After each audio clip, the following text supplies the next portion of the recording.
শহীদ উসমান হাদি ভাইয়ের হত্যা করা হয়েছে আজকে থেকে করিব 15 দিন আগে।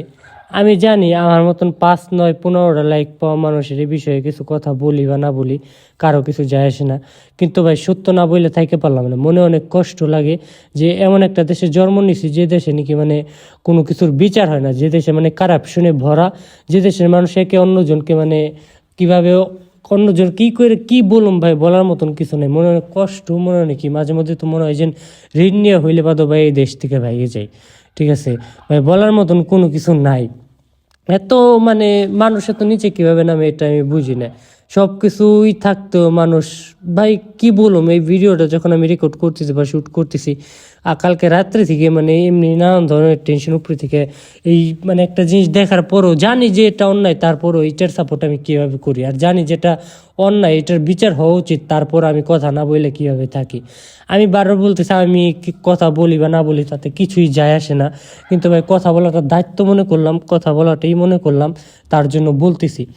ভাই কি বলুম, বলার মতো কিছু নাই এই ভিডিওতে। কি বলুম ভাই, আমি মানে বলার মতন শব্দ আমার কাছে নাই। মাঝে মধ্যে তো মনে হয় যে বাংলাদেশে মানে জন্ম না নিলে পারে ভালো হইতো, মানে আফ্রিকার কোনো একটা গ্রামে জন্ম নিলে ভালো হইতো হয়তোবা ওখানে অশান্তি, ভাই পৃথিবীর কোনো জায়গায় শান্তি নেই। এখন তো মনে হয় যে বাস পৃথিবী জায়গা চলে যাইতে পারলে বাদেই বেটার হয়।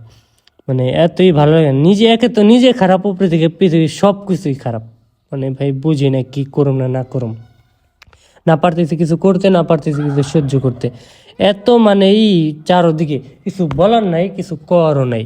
ঠিক আছে, তো কি বলুম, আমি জানি হয়তো ভিডিওটা এই পর্যন্ত কেউ দেখতেছেন না, তারপরও বলি যে ভিডিওটা দেখে থাকেন তাইলে ভাই সজাগ থাকেন, হাদি ভাইরে কেউ ভুলতে দিয়েন না, কারণ তেনার মতন মানুষ বাংলাদেশে হয়তো আর আসবো না। ঠিক আছে, তিনি চেষ্টা করেছিলেন বাংলাদেশকে কোনো একটা পর্যায়ে নিয়ে যেতে, বাংলাদেশকে একটা ভালো একটা পর্যায়ে দাঁড় করাই, কিন্তু তারই আজকে মানে চুপ করাই দেওয়া হয়েছে আজীবনের জন্য। ঠিক আছে, আপনারা ফেসবুকে সজাগ থাকেন, ফেসবুকে তার জন্য আওয়াজ উঠেন। আপনারা যারা আমার মতন যাইতে পারতেছেন না তারা অন্তত ফেসবুকে সজাগ থাকেন, ফেসবুকে হাদি ভাইয়ের পক্ষ নিয়ে কথা বলেন। সরকারের কাছে জবাব চান, তত্ত্বাবধায়ক সরকারের কাছে জবাব চান যাতে হাদি ভাইয়ের হত্যার বিচার তাড়াতাড়ি করে। হয়তো এই পর্যন্ত কেউ ভিডিওটা দেখে নেই, আমি আগে আর মানে ভয়েস ডাবিং দিব না, এমনিতেই মন খারাপ, কিছু ভালো লাগে না।